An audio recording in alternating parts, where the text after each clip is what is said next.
Hello, my sweet listeners, and welcome to our very special Q&A episode. This episode is brought to you by The City of Brass from Culbert Press. The City of Brass is a new 5th edition booklet from the Warlock Patreon. Bringing the spirit of the Arabian Nights to your table, City of Brass features 5th edition gin by Al-Qadim setting designer Jeff Grubb, locations and adventure hooks by Richard Patton Richard Green, cover art by Justine Jones, and more. City of Brass ships at the end of June or the start of July, but you need to be a Patreon supporter to get a copy in print. So head on over to patreon.com/cobaltpress to check that out. And now let's get into these sweet questions.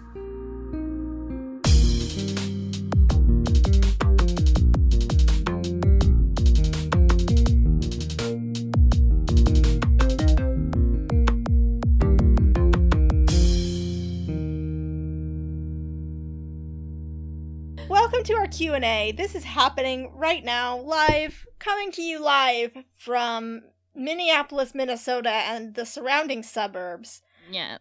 How are you guys doing today? Tell me about your days. Tell me about your lives. Tell me about your hopes and dreams. As I already told you guys, I have my niece for her birthday, which was 6 months ago. Oh. And all she's done so far is run and get me toilet paper when I was stuck on the toilet. So I'm doing great as an aunt. Now I'm live streaming. And I'm taking her to the Mall of America tomorrow, though. Oh, nice. There you go. Noel, can you answer a question for me? Yes. Is your niece having her birthday party on the day of a close friend's actual birthday without inviting that close friend? That's such a good question, Caitlin. Yeah. No, she's not, because she's not a heartless bitch. I feel like I'm missing something. Oh, that's okay, I guess. That's how Caitlin and I became friends. Yeah. She had a birthday party on my birthday, even though our birthdays are 6 months apart. Oh, yeah, that actually is ringing a bell now. Yeah. Anyway. So we've got some questions. They're from various places on the internet where we accumulated questions. Most of them are from Tumblr. I guess that's just the best place to accumulate questions, really. Mm-hmm. I think it's psychological because it says ask. Yeah, I think so. Yeah. So we got a lot of questions from Tumblr, one from Twitter and one from email. And after we get through this list of questions, we will take audience questions. So get your cutie cues ready, live stream audience. Get those cutie cues ready. Let's get things started with a question from our really good fan, really well-known fan, Anonymous from Tumblr. I love Anonymous. Always have good things to say. And Anonymous asks, how far in advance do you guys record each episode? Have you already recorded the next one when an episode comes out? Or do you ever just make a huge stockpile of episodes? Yes. Yes. To All all of of that? those. Yes. Well, we usually have more of a buffer than we do right now. We kind of let it go down, but hopefully we will get it back up again. We usually are recording like way in advance. I'm assuming people are asking this because we're publishing like episodes where we're like, it's Christmas, but it's like in April coming out. Yeah. And like all of our like weird summertime jokes about the Super Bowl. Yeah. But the thing is for a lot of listeners, they'll never know because they're listening to it in the past anyway, you know, or in the future anyway. Unless they look at the date stamps, which nobody does. Yeah. Nobody if anybody is looking at those date stamps, watch out. Watch out. You'll find the Zodiac killer in there. You'll find breadcrumbs that Noelle will leave in your bed in the morning. Yeah. Yeah. That's God, what it's happens. happened. And you'll to know me. that she's been there. Yeah. Yeah. Eating my bread. No, but we just recorded episode 1 of Arc 4 on Sunday. That's what happened on Sunday. And it was a bunch of fun, I think. I hope. Yeah, It was fun. dope. It was a good time. Sam from the YouTube chat says that she looks at they look at the date stamps every time. Well, Sam, Well, I hope you like those breadcrumbs in your bed. Yeah, I'll be there soon with my breadcrumbs. Hope they taste great. Don't eat them. I mean, you can if you want. I don't know what you're into. Eat them. Don't eat them. Noelle wants you to eat them, but don't do it. No, She's trying I to don't want fucking that. trick you. I don't want you to eat them at all. Noelle is a chaotic trickster god. Don't listen to her. No. Don't eat the breadcrumbs. Anyway. Anyway, all right, so this next question is from Drowning in Even More Feels from Tumblr, and also many people from various places on the internet at various times since ARC 3.5 was released. When will you be releasing the song that Noelle sang at the end of the past couple episodes? I'm in love with it. Oh. Noelle, when will you release that song? So good. I mean, Climple and Lean. yeah, it's Kimple and Sleen. I'm so I sorry. thought it was like the C was like a soft C, so it was like simple and Sleen. No, it's Kimple and Sleen because I it's, understand. You know, you have to pronounce it. Not that it's related to any other song, but Right. If it were. It is up on a site called Audio Mac if you want to listen to it there. I don't know. So Here's the good. thing is like there's a reason that I put that song at the end of what I knew would be our shortest arc ever. So I'm trying to forget. Why would you want to forget like the most beautiful? I'm never going to forget it. I was most so simple, sick when I recorded the that, you cleanest. guys. No, Like, so good. I waited like the whole week. I was like, I'm going to get better before I record this. I'm going to get better. And I only got worse. Man, every time Noelle records a beautiful song, she's always like, yeah, I actually barfed 3 times while I recorded this song. And then like my entire vocal cord got ripped out of my throat. So like, sorry, but it's the I've most been beautiful living thing with every one time. vocal cord for years now. And I really wish you'd be more sensitive Noelle, do you remember in high to school my when barfing disease. you Ooh. like you put a song somewhere for people to download and like everybody in the lit class downloaded it? No. You I don't do. remember that? I remember it because I still have it. It's a Hey, beautiful I blocked song. it out. Do you guys remember when Noelle sang a song during our graduation and everybody cried? Yes. Yeah. Yeah. I came for your feelings. I You was came, you took them. Yeah. I was You, there to drink put them- tears. you put them in your little feelings pocket and you've carried them around ever since. Yeah, and I haven't had then- any feelings since. Our other lit friend who was in the performance said, "God damn it," and my grandpa still talks about it. Like, and it offended your grandfather? Yeah. My family was like, "We're so proud of you," and my grandpa gave me a hug and he said, "Yours was the only one without any sins." Holy shit. That is 100% true. Oh my god. Oh my god. Okay, let's do another question. Okay. This one has been asked by Anonymous again, but also, once again, many people all over the internet. When is the merch coming out? Well, Mm. Can we get an idea of what some stuff that's going to be available? sure. So we got the pins that we never released, but we do have them. Yeah, I have them in my Patreon room. $10 You can see them. donors got them, but nobody else has. Yeah, so if you were a $10 donor when we sent those out, feel very special because nobody else has gotten access to those yet. We also have some t-shirts that say Dames and Dragons and have like a really cool design that Caitlin made, and they're very cool. I guess we'll probably beautiful. also sell like prints, Caitlin. Yeah. Yeah. That we will get it done eventually. There's just a lot of weird business stuff that we've put off. We got to figure it out. So once we do that, then it will be available for sale, but we cannot give it a definite date because, I'm sorry, that's just kind of who we are as people. All right, next question is from Lizzie Gone Astray on Tumblr. They ask, are we to assume Ainsley is a fantasy horse that doesn't actually need the same level of care as a real horse? Or did he come with a manual? Or is someone going to teach them horsemanship at some point? Sorry, as a quote-unquote horse girl of my middle school many years ago, I just need to know. Noelle, Yes? don't talk about or think about what I think you're thinking about, okay? Yeah. What? Oh, I wasn't thinking no. of or talking about anything. Noelle, just don't speak anymore. Well, Okay? you know, when I hear the term fantasy horse, Noelle? have to say, it does bring a certain image to my mind. No. Hey, remember when I said don't speak anymore? Well, I just want all of our listeners to make sure that they check out an app on the App Store called My Horse Prince. That's all I'm going to say. Don't do it. You will be filled with so much regret. I regret just seeing it over Noel's shoulder once. You know what? You'll be filled with something. I'm not going to say what it is. Oh my god. Jesus fucking Christ. You vile human. What did you do? I'm looking at the question list.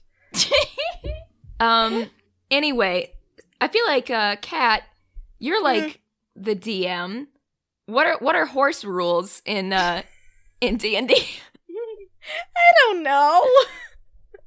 I mean, they're fantasy horses. We also had horses. We don't know shit. Yeah, I don't even remember what happened to your guys' horse. Yeah, I think we just like Corbin left was a them horse. somewhere, to be honest with you. You just left them to die in the desert. No, I remember now. You left them at that one village. Oh, yeah. Yeah. Well, so I guess to answer that question, it's a fantasy horse, and none of us were horse girls. We don't know anything about horses. Actually, so- I was. Yeah, I think Noel probably qualifies. I was kind of a horse girl, a little bit. I was I an actual horse. Hey, fuck you guys. I was an actual horse girl. Did Is you that ride Is that horses? the title of Yeah, I your went novel? to fucking horse camp. I went to horse camp, too. How many Wait, summers for in real? a row? No, fuck. For real? Yeah. Just one summer. It was I actually went Bible camp. 3 times. But Are you guys telling me that horse camp is real? Yeah. I mean, only stupid people go to it. Yeah, I mean, only but- fucking idiots go to horse camp. Oh my god, I did not know that you guys went to horse camp. This adds just so I forgot many, until this moment, to be honest with you. so many levels of Horse nuance. camp was like to a major defining like period of time in my life. What the fuck? I want to Alright, go to so horse then- camp. So then, Caitlin, Yes. why don't you tell me about Ainsley the fantasy horse and how you guys are going to care for him? Ainsley the fantasy horse is already dead. Oh, I'm so sorry. Ainsley's not dead. Actually, I don't. Ainsley just vaporized. Yeah, like I said, already dead. Well, anyway. Well, this We'll figure it feeds out into later. This feeds into the next question from Anonymous on Tumblr, actually very well. Mm. The next question is, was it ever established why Gingy was the only animal companion actively accompanying the Guardians during the Festival of Lights? Why was she guarding Laika's room? Was she just following them for them good treats? I think they all were with us at the Festival of Lights. I don't think we established it, and the only reason that Gingy was established there is that Sophia loves wolves and Yeah. wants them to be Yeah. with her at all times. Yeah, Like- and she asked Gingy to guard her room, I'm pretty sure. Yeah, I Because think that was like after What's-Her-Name's room was clearly booby-trapped, so then we were like nervous, I think. I do seem to remember, and now granted I have a terrible memory of anything that we've ever recorded, but I Yeah. do seem to remember that we had like a scene where our other animal companions were like also falling when Estra fell. Yeah, they were. Yeah, so I think they were like nearby. at They the were very there. least. they were there. But like Ainsley the fantasy horse, they just sort of evaporated when they needed to and rematerialized when they needed to. Yeah. mhm. Because It's too hard to keep track. Yeah. Yeah, I just realized, like, thinking back on it, like, I didn't think of, like, first episode we recorded where we talked about that horse, I was like, yeah, I've got a horse. Second episode, I completely forgot that horses even exist. I know. Yeah. I know. It goes that way. Yeah. how it is. You'll like have Okay. like a whole like emotional like devastation, and like the next episode you'll be like, well, anyway, where's that food cart? Like, Yeah. it's hard to remember. Yeah, it's We true. remember the jokes and we don't remember any of our feelings. Yeah. Because, once That's again, just real life. They just That's real Yeah, life. just repress it. I have never had a feeling once in my life. Me neither, Kat. Yeah. The only time I have feelings is when I pretend to and then make myself cry because I'm pretending so good. Yeah, right. I once had a feeling, and that's how I lost my right vocal cord. Noel, I'm sick and tired of this.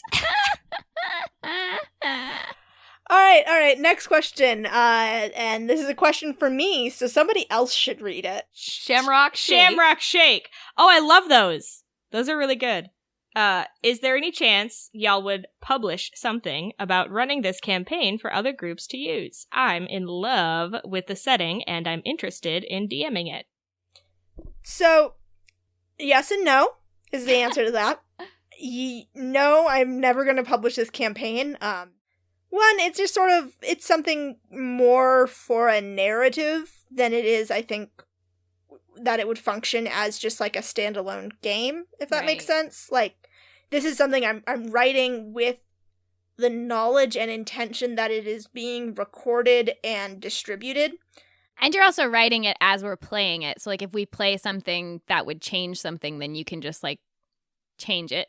Yeah, exactly. Yeah. Like, I have a very loose outline of what happens next at all times, but it is all kind of a lot of moving pieces that change pretty often.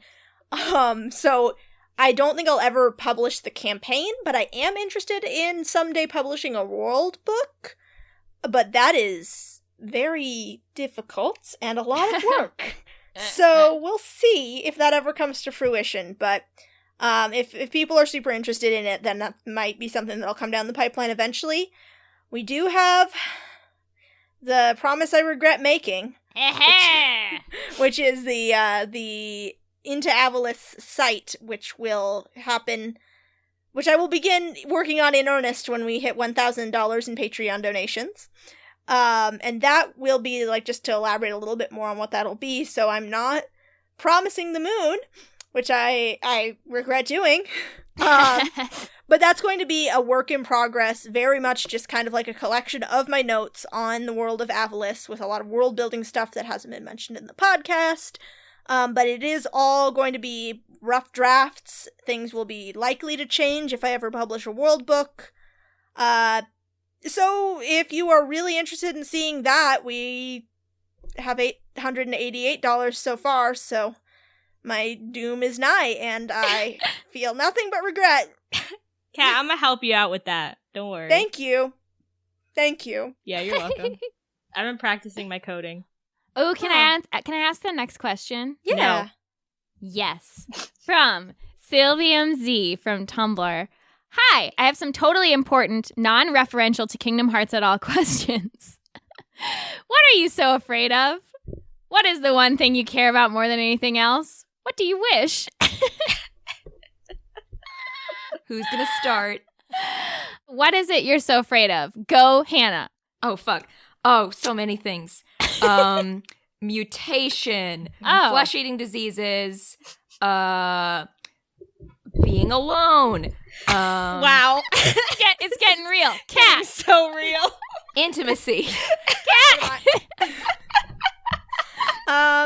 Well, I have a very specific fear that's cropped up recently, because of something my boyfriend did. I'm afraid of not looking at food before I eat it and then eating it and finding out it's moldy. Ooh. Because I've been hearing about the intimate details of that happening in my own house since Sunday, when my boyfriend texted me to tell me the hummus he had been eating turned out to be moldy, and he didn't realize it until he'd already eaten some of it. That's gross. Caitlin, what are you so afraid of? I'm actually, bread mold, the same exact thing. And dying in any way. Oh, that's a good one. Yeah, thanks. Yeah. In any way. Just any form of death, I fear. Oh, I'm also afraid of needles. I love needles. That's awful. I'm afraid of getting old, being different, and being indecisive. Yeah, okay. Oh, shut up. Yeah, all right. Just take him straight out of the game, you son of a bitch. Actually, of these three, I'm scared of none of them because I don't have any fears. Yeah. Wow. Mm-hmm. Next question. What's the one thing you care about more than anything else? Yeah. Hannah, go. Oh, fuck. Why is it always me? Oh, God. Relationships. The friend kind and shit. That's and, cool. Jeff Goldblum. All right, Kat. My partner, my boyfriend, my cat. More than me, Kat? You've seen my cat. Caitlin, you've Yeah, seen okay, my yeah, cat. okay, never mind. Caitlin, what's your answer? Myself. Good. My dog. Good. My hot mom. Good. Noel? Being number one, friendship in my prized possession. Fuck You. That's why you weren't on my fucking list, Noel. Can I point out that, like, asking the question, what is the one thing you care about more than anything else? And then the answer is my prized possession is, like, a complete fucking non-answer. That's true. It's evasive The things that are bullshit. important to me. That's a great point. Someone in the chat for what are you so afraid of wrote a needle full of bread mold that causes intimacy. And I said, that's not a needle full of bread mold that causes intimacy. That's my ex-husband. Wow. Okay, fine. What do you wish, Caitlin? Me? Yeah. I want $1 million fucking dollars. No. 6 million. No. I want so much money right now Okay. in my lap. All right. And Hannah. I just want to be free. Yeah. Cat. I would like to live in the world of Avatar: The Last Airbender. Oh, damn. That's a good one. That is good. Very cool. Well, Noel? I wish that our hearts would blend. Noel. You. I'm going to be honest with you guys. I can't think of one real answer to any of these questions that I would ever tell anyone. Wow. Vulnerability. That's what you're classic afraid of. Noel. Yeah. Shut up, cat. I am not. Nice. I We all wish know what that Cat's you were great dead. at. I'm just kidding, Cat. I'd never wish that. I know. It's okay. I also want to destroy capitalism. Just Oh, me yeah. Oh, too. yeah. No, I changed There's a mine. lot of government-related wishes, Yeah. I guess, but I can't even get into it. Yeah, Yeah. that's true. All right, next question. Somebody else want to read it? Jared Okay. from our email. Hey, I'm re-listening to the podcast because it's great, and I'm wondering if Kat considered letting the party stop or delay the Festival of Lights, and if there was a backup plan to crash Estra into Avalis if they did. Do you want to reveal that, Kat? I'm gonna reveal that, and this is not a good DM thing, and I admit that, but no, there's no backup plan. That was, of anything in the podcast, that was the one thing that was gonna happen, because that was just the rest of the podcast wouldn't happen if that didn't happen. So, Well, right, and we kind of got that sense. Yeah. Yeah. I was going to say. Eventually, we were just like, okay, we're just gonna do it. Yeah, I remember running into like a lot of bureaucratic like red tape every time we tried to do anything related to stopping the festival. well, and part of that was the way I set it up was Yeah. that you guys did not have a position of power Right. in Estra. Like, Yeah. your position It seemed was like we largely would, but we ceremonial. didn't. So, Yeah. you didn't have the respect or authority to stop it. Right. So I tried to justify it, but Mhm. like I fully admit that is a case of me railroading you guys, and I Yeah. try not Well, to do that. But It was also like a case of like, we were like, when are we gonna fucking fall off of Estra, like Yeah. from episode 1, Yeah, basically. So, literally like, we were from like, episode 1, pumped. we were like, it was Chekhov's floating island. Yeah, exactly. So like, I mean, in a way, like that was a moment of collaborative storytelling, because I mean, Yeah. we didn't get the sense that you were trying to hide from us that the Festival of Lights was gonna go horribly wrong. Yeah. You know what I mean? So like, in that way, it was just kind of like that's what the next story thing is. So we just have to like go do it and like be Mhm. prepared. So Well- you know, we chose to do that in a way that we wouldn't have if we were just trying to like win at D&D. Like, Yeah. we would have done Yeah. a lot of things differently. Well, and I think this is another instance of the difference between running a campaign for a table of friends privately or at a convention setting and running a campaign for a podcast. Right. Because again, like, my main goal in this is to tell a good story for our audience, and then like playing a good game with you guys is like it's a very, very close second. Yeah. But I will is this mhm. Well, I will say too, I think that like obviously that's a huge part of it, but I think there's like for even like among people who play like just privately in their home, I think there's different play styles too, because I think there's some people who value narrative over like freedom in the game. Right, Like yeah. they want to be there to be in a cool story, and then there's people who are like, I want to be able to do what I want. Don't fucking put like constraints on me, DM. And that's Yeah. a whole and it just different depends thing. on what everyone agrees to. Yeah, And yeah. who always says, I think it's James Introcaso always says, if you're having fun, you're doing it right. So Yeah. Yeah. we have a lot of fun at that. I And feel we're like having you guys fun. Oh, good. Mhm. Because I feel like you guys fall more into the narrative. Oh, yeah. You prefer the narrative. Yeah, And that's why, yeah. like, Sure. I think this has been a criticism we've received. I don't know if it's been a criticism, but people have pointed it out. Like, Mhm. we don't do a lot of fighting or Yeah. dungeoning because Yeah, because we don't like that. Yeah. Stuff that's sucks. not what you guys don't like doing. I mean, we did have our Patreon bonus episode, you guys, was That was fun. so much fun. It's And fucking we just lit. we just did a straight dungeon. So those are kind of going to be coming down the pipeline for Patreon donors, but that's not really the podcast we want to produce, so Yeah. we don't do that as much. Mhm. So, it's Yeah. all good. Yeah. As long as you guys are having fun, then it's all good. Oh, and there's a second part to this question, which is P.S. Are you guys going to Gen Con? Yeah! Yes. Hannah's not because Yeah. we had to plan in advance before we knew for sure what was going on with that. But maybe Hannah will come next year. Yeah, Please, yes. Buddy. I wanna.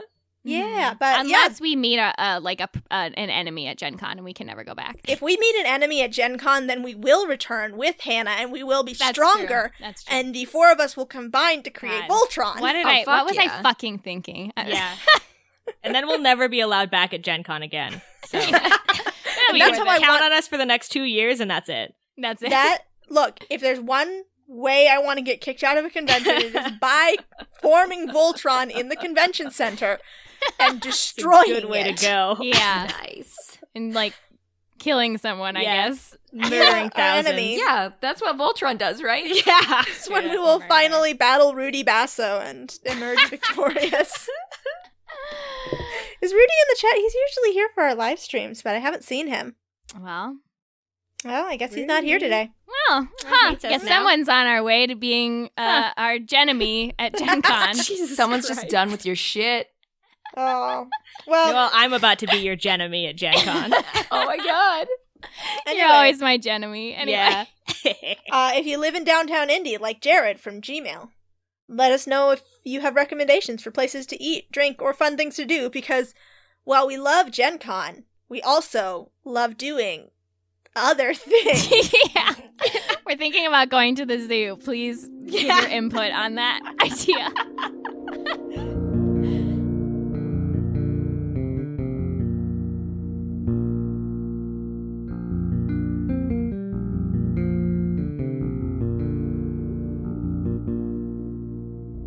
Welcome, my sweet listeners, to a very short interlude. It's me, Noel, and I usually answer questions, but right now, I'm not answering questions, so don't bother to ask them.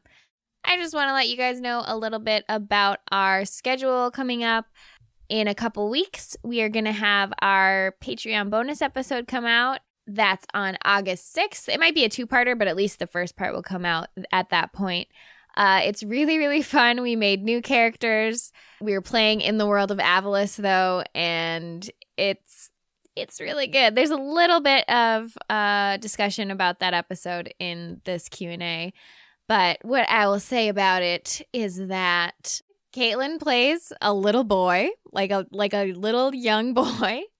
Hannah plays an old, scary man, and I play a middle-aged, weird old elf with no name. It's a great time. So that is for $3 plus Patreon donors. We have another episode that I think took place between Arc 2 and Arc 3, and that is with Fran, Leica, and Corbin. That one's really fun too.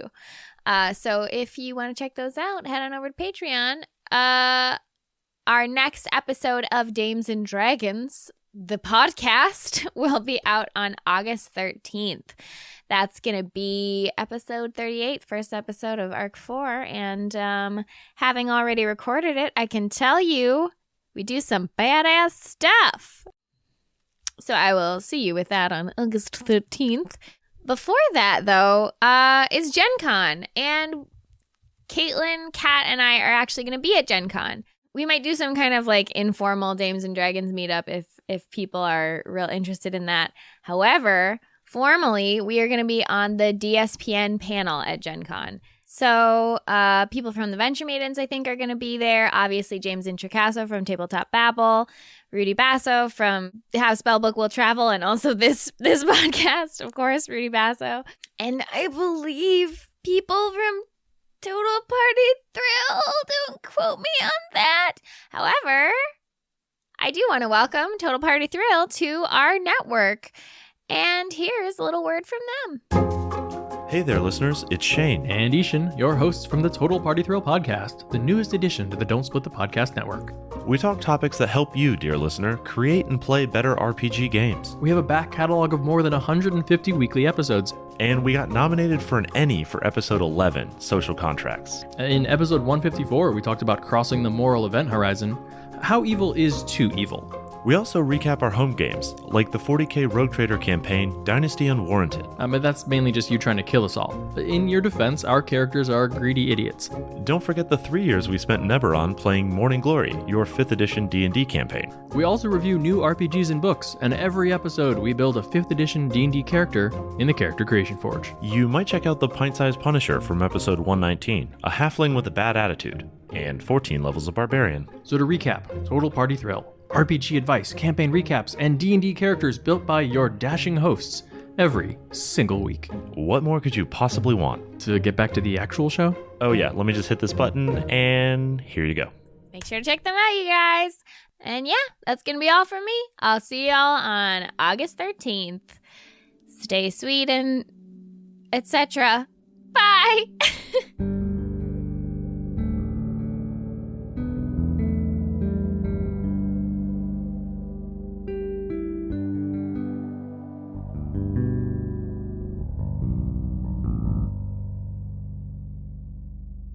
Here's some cues for you dames. What would Fran, Corbin, and Mary consider to be an ideal date? And we're adding in Slake, of course. Oh, Yeah. cool. Because this was before Slake was on the podcast, so we got this. We don't need to go through all. Let's go through them one by one. Yes.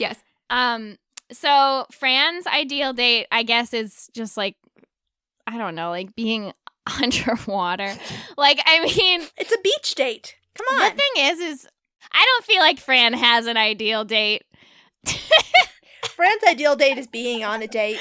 Yeah. Fran's ideal date is just liking someone and like being near them and like them just like not knowing. It's pretty good. So Fran's ideal date is just unrequited love. Yeah, I think it's unrequited. It's but yes. both. I've checked. Okay, damn. Wow. Unbelievable. I don't think it is. I think we've talked about this No, before. we have, I'm and on it's Team both. Noel. Corbin, what's your ideal date? You must now answer in the Corbin voice because I addressed it to you. Oh, do it. Oh, I do? Okay. My ideal date would be taking my beautiful crow significant other through the woods and hunting for delicious bugs that we might then eat and consume, and then watching a sunset from the top of a tree. Wow. Aw, Yeah. that's I'm nice. fucking romantic. So Horrifying. All right, Slake, what is your ideal date? Does that mean I gotta do like a character voice and stuff? Yes. Okay.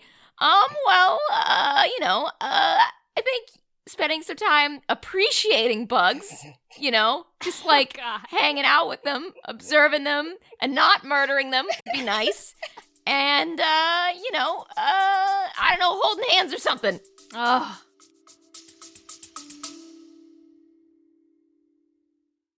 Are you suffering from high-quality podcasts? You see, quality podcasts stimulate parts of your brain, leading to an irksome condition called thinking. But suffer no more, my friend. Introducing Discount Storytime's blend of fictional nonsense and rancid gibberish to provide soothing relief.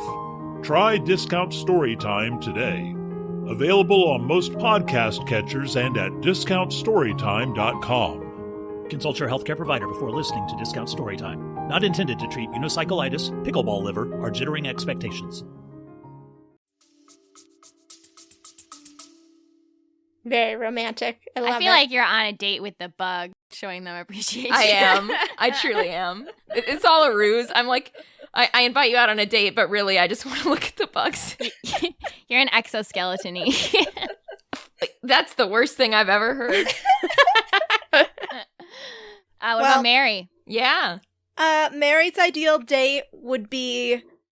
That's a good question. I don't think she's really ever thought about dating anyone. Yeah. Just because of her position in life and then the series of disasters her life has become. Oh, Mary. Well, that makes one of 5 of us. But I think if she did have to think about it, her ideal date would probably be going to a library and showing each other their favorite books. The nerd shit. Whoa. That's so nerd shit. Yeah. Wow. Something that has been largely forgotten about Mary is that she had all those books in her room. She read a lot. She loved reading. Yeah, well. Yeah, maybe you should talk to her, Fran. I think Fran's about to take her on an ideal date. Yeah, Fran. Great. Why don't you go get it? Great, I'm glad. I will. All right, next question. Will Mary ever roll to fall in love, or is she too preoccupied? Yeah, I think I sort of answered that. Maybe, if the right person comes along, but at this point, she is, just trying to get through the day. Yeah. Does Fran have a favorite genre of book? I would say, Fran is one of those, have you ever asked someone what kind of books they like to read, and they literally answer nonfiction, and you want to kill them? Yeah. I think Fran is that kind of person. Oh my Fran. God. But, she also likes, novels and stuff, but, that's very secondary to, she likes books, to gain information. She is That's disgusting. trying to learn. I think it's I cool. love it. That's I love ugly. I mean, I like it about Fran, but I hate it about anyone else. Whoa. Yeah, say. I'll keep that tucked away. Oh, my God. Do you like nonfiction? Hannah? Oh, damn. I mean, some, not all, but I mean, if someone asked you what your favorite genre of book was, would you say nonfiction? no, certainly not. But I do Well, like then you're off the hook. You can Hannah? like nonfiction. I Hannah? like researching. How many nonfiction books have you read? I don't keep a list. Oh my God, you've read so many that there would be a list? I read one, and it's called Anatomy of the Skeleton. I had it in kindergarten, and it had the word crotch in it. Ooh, that sounds good. That sounds like my ideal Yeah, that book. sounds That like is hot my ideal erotica. All right, Caitlin. Yes. Is there any particular animal Corbin, or Caitlin on behalf of Corbin, wants to be able to transform into? Yes, Kat, there is. It is every animal in D&D that is not classified as a beast, but as a monster instead, which means Blink Dog. I'm sorry, I have gone temporarily deaf. Yeah, I don't understand any of those words. God damn it. I don't know. I don't Also, speak English. That one monster that's like a weird chicken lizard. I don't remember its name. The Slaviers? No. Yes! But also there was another one that was The lizard different. dogs? Yes, Cat! I'm sorry, but druids can't turn into monsters. I didn't make that rule. Gary Gygax did. I want to ride a big lizard. You can ride I want a to big be lizard. a big lizard and I want to ride a big lizard. Whoa. Whoa. Tag, you're not safe for work. Jeez. I just want to... No. Edit that out. Next Edit that out. question. Anonymous from Tumblr asks, does Mary know I love her unconditionally? Answer is, I'm sorry, no, Mary is not omniscient, but I know that you love her I know that you love her unconditionally, and that's what really matters. Yeah. Because she exists inside of me. Wow. Wow. And she, comes out through me like the ghost in the Gorillas fiction. Does anybody What? else? Yeah, pay no, attention I to did the get that. Gorillas? It took me a minute, but yes, like in Clint Eastwood. Yeah. What? I'm sorry, The rapping what? ghost that comes out of the drummer's belly the button. Gorillas, the Oh, band. the band! Okay. Oh my God. I was imagining some kind of off-brand Donkey Kong horror show. Yeah, it was, oh man, it was Oh, a I nightmare. have got some Holy off-brand Donkey Kong horror show content for you guys later if you're interested. No, I am the opposite No, of that. thanks. Well, unappreciated at my time. Charles Bells from Twitter asks, since Mary was able to understand the Sertana, does that mean she's always able to understand other languages, or is this a new ability? First one, sort of. Since going to Wavel's tower and discovering that was a power she had, I think she started to develop it earlier.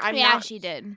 Yeah, I'm not quite certain of the timeline. The orcs started to be able to understand her, and they were like, "What the fuck?" That's right. Yeah, you can see we all remember our podcast so well, especially me who writes it. Yes, that's because she is a god. She has the ability. It's called God Speak, which means she is able to be understood by everybody, no matter what language, and she's able to understand every language. Dope. And, she's just picking up more and more god powers as we go along, and we're all discovering them together, all four of us. Whoa. And I think that is it for the questions that we had. Does anybody? I saw one from Kate Steele. What would your elements be in Avatar? Oh, damn. I already know this. I've taken so many online personality quizzes. All right, answer it. A firebender, but I would specialize in lightning bending. Messed up. No, Yeah. it's fucking cool. It is. I think it's cool. Thanks, you guys. It's pretty cool. Thanks, Noel.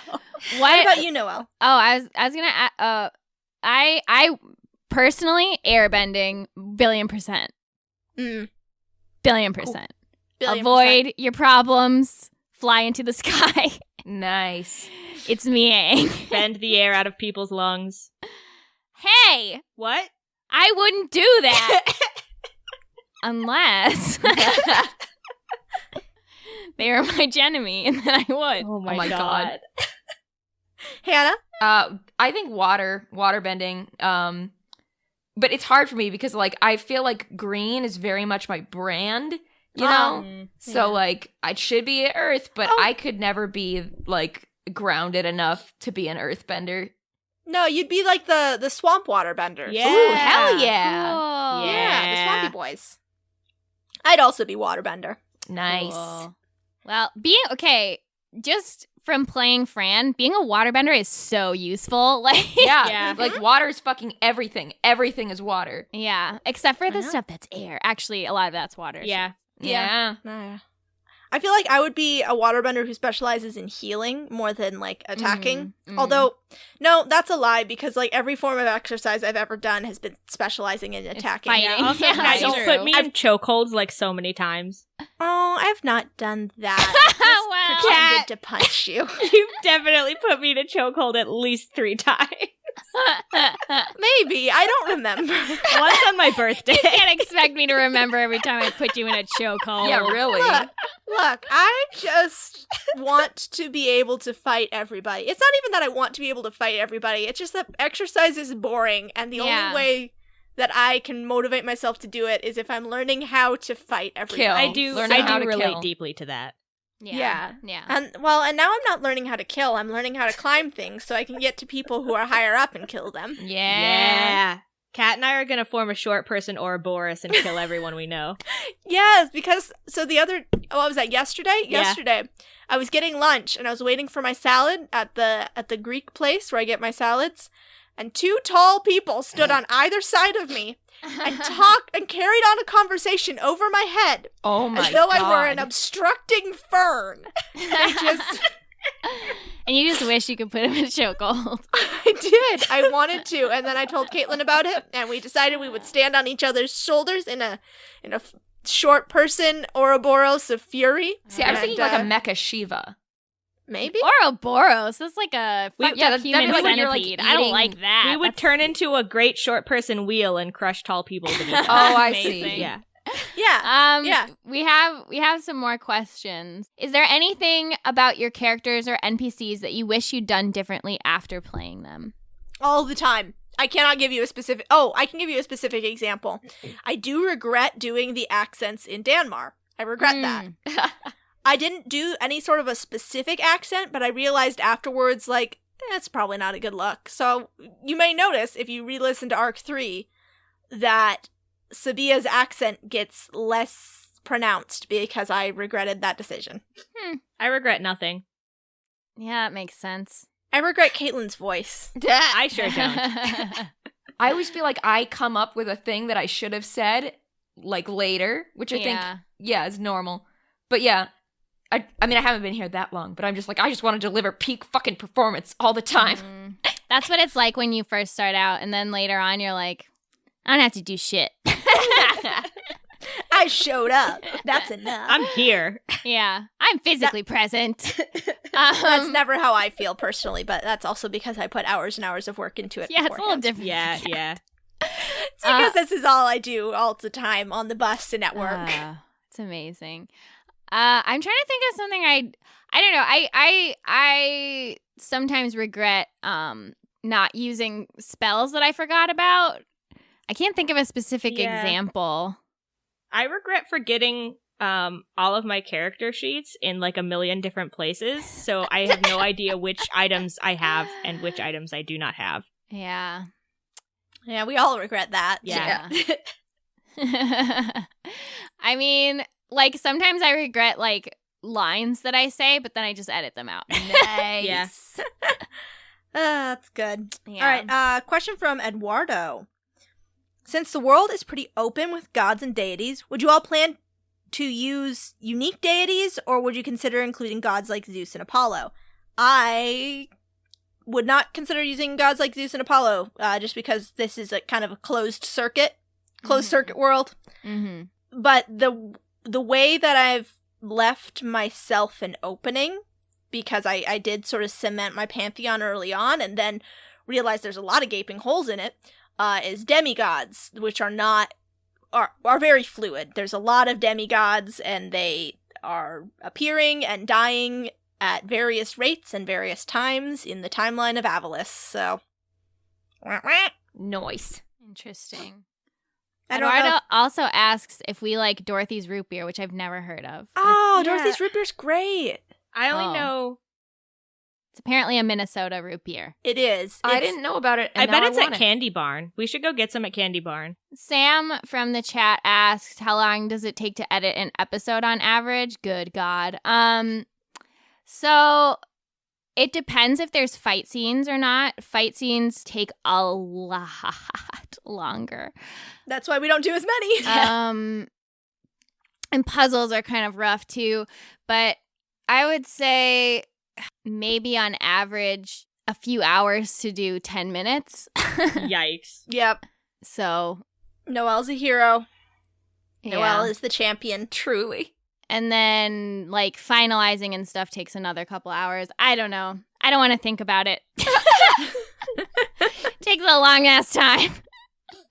And I think, like, doing, like, the episodes, like, the Q&As and stuff, that is not very long because it's more just, like, editing out a couple longer pauses and, like, other than that, just making sure everything sounds good. But, like, just so all of you out there know, if you are thinking of starting an actual play podcast, it takes a long-ass time to edit. It's wild. Yes. So if ever we are late on posting an episode, be patient. It's a lot of work. It is Also, a lot of work. I'd like to add that Noelle is, like, a fucking incredible editor.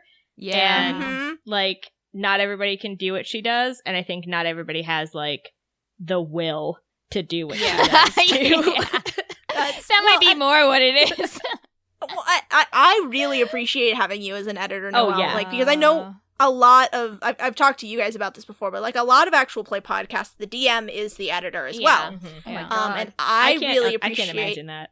Well, what I appreciate most is that I think that the best writing comes out of editing. And if I was editing my own podcast, I would be leaving in a lot of things that were very self-indulgent. You know, like, you don't do that much. Although I feel like we've had, like, silent communication where, like, I'll cut out a lot of one scene and then you won't do a scene like that again. Yeah, basically. Yeah. But, like, because there are things that I think are very cool, but then obviously they're self-indulgent. They're just because I put some work into this world building and I want to talk about it for a long time, but that's not actually very interesting. Well, it's interesting. It doesn't add sometimes to the it slows story. down a scene. Yeah, and I think that's one of the reasons our podcast comes off is with the stories sounding so tight and, just working really well, is that I have somebody else looking at what I'm doing and deciding what is actually pushing the story forward. So I always really appreciate it. Well, you're the best, and I appreciate that you make my stories so much better. Thank you. I don't do that much, but I try my hardest. You do so much. do a Don't lot. even lie You to literally- me. Don't lie to me, or I will penetrate the bubble that surrounds Whoa. South Minneapolis to get to your town and destroy you. I've never physically and been mentally. more afraid to hear the word penetrate in my life. She's gonna Well, as you penetrate know, it with a South skateboard. Minneapolis is currently being held under a dome made of roadwork. God, that's so true. it is very difficult for me to escape, but I will escape and I will end you. Wow. On a skateboard. Sam also asked in the same vein, how long does the music take to compose? I try to freaking blaze through the music. For Dames and Dragons, I ran out of space on my SoundCloud for all the music I'd done, so it's over 3 hours straight of just music at this point that I've composed since the beginning. And, I could spend years doing that, but I choose not to. And that is why things aren't always super tight sounding. But my process is improvisation followed by some editing on GarageBand. And so I write a song. I try not to have one song take more than an hour.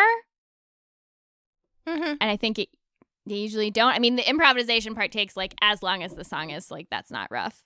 And then sometimes there's not really much editing that goes on either. So Well, they always turn out great because Yeah. you're super talented. thank you. I try my freaking best. You're a hero. But not really, because then I would be spending years. But I am out there playing music. Hell yeah. Noel, you're a god. Invictus641 asks, when do we get a Dashing Dawson spin-off series? Please. Ugh. I That's, love I that think- guy. It's coming soon to VHS and DVD at your I mean- local Blockbuster. Oh, Can I- damn. Can I speak at all about the bonus episode? You may. You may Because not I'm giving speak. permission. I feel like that has the potential to become a Dashing Dawson spin-off series. He's definitely will make quite a few. He'll make an appearance in every bonus episode. Okay. So I guess that's what the bonus episodes are now. They're a Dashing Dawson spin-off series. I'm so fucking excited for that to come out. I can't wait to rub it all over my ears. A question from the Discord, from Sweet Meme Manager. What do you think your characters would be doing if Estra never fell? Oh, Mary would be panicking 24/7. She'd just be caught in one long hell, which I mean she still is, but Yeah, I think Fran would have found a way to become that old police officer who just doesn't fucking do their job. They just go sleep in the patrol car in the middle of a highway median. So man. she would just be doing her own thing. She'd be once she realized that her job was in fact ceremonial. Yeah, I think Corbin would have had a midlife, a quarter life crisis, and probably completely had a mental break and gone into the woods and just tried to live as true to a crow's nature as humanly possible, Jesus. and then man. had no character growth, nothing, just completely the same. he would have looked in a mirror and gone, "What have I become? Yeah, literally. What am I?" And he would have been like, "Who is this?" And then he would have left. And then would have left. I feel like And Leica Slake- would take her job really seriously. Yeah, Leica would be the Oh, only yeah. person still Yeah. actively being a guardian. Yeah, she'd be like, "Oh, the goddess, let me show you where to go." I like your Mary Leica would be impression. "I'm going to the bathroom. I know where to go." Oh, and Slake, what would Slake be doing if Estra hadn't fallen? Just making weird art and crying in my cave, Yeah, pretty much right where we just found you. Yeah, yeah. Well, Just wondering how Ainsley was doing at horse camp, forever. Oh my god. Oh, and what would you have done if you weren't the guardian / the goddess? Like, if you were just regular people born in career-wise? Estra. Yeah. Yeah, I think so. Like, what would your life be like, probably? Like, I mean, freaking Fran probably... Listen, I feel like Fran would eventually jump off of Estra. Like, Yeah. no doubt. She would be like, is the ocean down there? I'm going to find it. And, like, I remember there was a part where Kat was like, oh, I meant to tell you that, like, you could see the ocean. And I was like, well, I'm glad you didn't, because I would have been, like, the end of this arc. And Fran, like, lets go of the side of Estra and plummets to her death. Oh my god. Jesus fuck. Yeah. I mean, if Mary weren't the goddess, I don't... That's a big question that I don't know that I or Mary are prepared to answer. Librarian. Maybe. Yeah. Maybe a librarian. Fran would also be a librarian. That's a library AU. Somebody write it. Nice. It would be like that Portlandia skit. It would be like, it's so hot, it's the heat. It'd be really good. I feel like Corbin's entire identity is based around the circumstances of how he became a guardian. Like, because he was raised by crows. Right. Yeah. I suppose it would be different if, like, they had, like, parents. Yeah. Yeah. Like, I don't know, he'd just be a normal dude, I guess. He'd just be Are you a normal kidding? teen. I don't think Corbin would be that normal of a dude. I mean, reality in okay, which not Corbin a was fully ever normal fucking teen, normal. but, like, you know. He could see the future still, probably. Yeah, he could still see the future. Or could he? Kat? Oh! Do you know something about Corbin that I don't? Kat knows a lot of things. Yeah, it's so Slake, true. is the answer for Slake, like, the same thing again? No, I think that maybe, well, I mean, I don't know. If we're talking like AU, right? Yeah. I can see like Slake, you know, becoming like a scientist, like someone who studies biology. That's like who's cute. Yeah. I That's suppose, cute. because they wouldn't have been taken and, like, by It wouldn't been like what's her training name or whatever. and, like, yeah, been in a cave alone all the time. Yeah. How about we do one more question? Okay, well then let's do that one. I'm assuming it's for Caitlin. It is, I think. Caitlin Grant asks, how did you get so good at bird noises? Followed by Stephen C. Take me through the bird noise process. Yeah, so, I'm not gonna fucking lie to you, like, it's not a skill, it's a fucking talent. So, like, Oh, You're so you're born born with with it. You can't yeah, learn like, it. I can't really walk you through a process. It's kind of just like, you have it or you don't. Damn, that's cool. let's all the rest of us who are not Caitlin do our best Caitlin's bird noise impression. Yeah, No, see if you one- can even one by get one? close. And now, should I do it like Caitlin? Because I do a lot of bird noises, actually. Yeah, we're impersonating Caitlin. Oh, and do you, impersonating Hannah? birds here. Do The you? coolest sentence I've ever heard you say. Give me a second. Bad.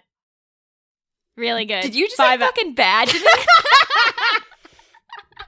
The exact Noel? same shit. I'll kill you. A bird noise. Yeah, Like me. Caitlin doing a bird noise. Oh, wow. Wow. That was even worse than Hannah's. Wow, kill wow. you. Wow, wow. I give Noel a 0 out of 10. Wait. Let me try again. Wow. That was just like, wow. Wow. Wow. But wow. Wow. Wait. Let me try one more time. Oh my god. Wow. Is that good? Love it. Absolutely the worst I've ever heard. That was a -1. Kat, what have you got?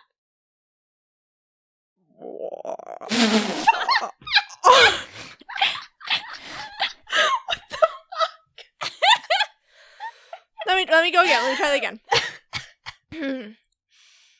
Oh, jeez. I hate you. I don't like that. Oh, wow. Fucking cursed. That is literally Zaroon doing an impression of Corbin. And I'm upset. This is what you sound like. Okay, well, all of us are currently dying of overheating because it's 90,000 degrees and none of us have air conditioning. That is not except for true. Noel definitely does.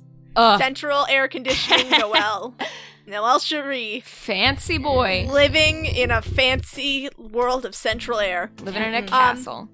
Anyway, I want to get this hot laptop off my lap, so I think we're going to go. We're going to get out of here, and we're all going to submerge ourselves in ice baths, except for Noel, who's perfectly comfortable in this. I'm a little hot. Wow. That's a nice... I wish I was a little hot. I wish. Yes, same. I wish I could describe it as that. I wish I could feel my flesh fucking melting off my body. I wish that everything wasn't sticky. Well, everything. Thanks for joining us for this live Q&A. Have a great...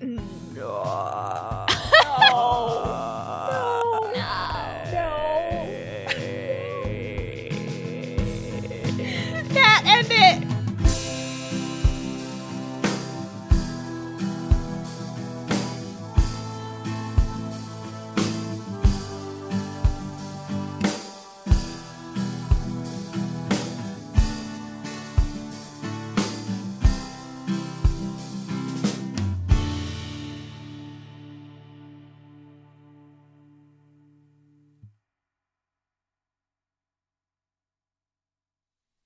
running out of adventures? Running out of Faerun locations? Well, I have a wonderful prospect for you, and that is the Warlock Patreon from Culbert Press. If you become a donor of the Warlock Patreon, you can help support their making of Midgard campaign setting material for 5th edition on an ongoing and regular basis. They'll explore and expand Midgard with new maps, locations, and lore, plus rules, monsters, character options, etc. As a Warlock patron, you'll get to see them long before they appear anywhere else. The recent booklet from Culbert Press's Warlock Patreon is The City of Brass, which is a 5th edition booklet bringing the spirit of the Arabian Nights to your table. For just $1 a month or more, you can get PDFs. For $3 a month or more, you can get 2 monthly one-shot adventures ready for play. For $5 a month or more, you can get a booklet in print, plus all the previous rewards. And it only goes up from there, and I didn't even list everything. So if you want to check it out, if you're looking for really awesome D&D content to play with your friends or your enemies, make sure to check out Culbert Press's Warlock Patreon. That's patreon.com/CobaltPress.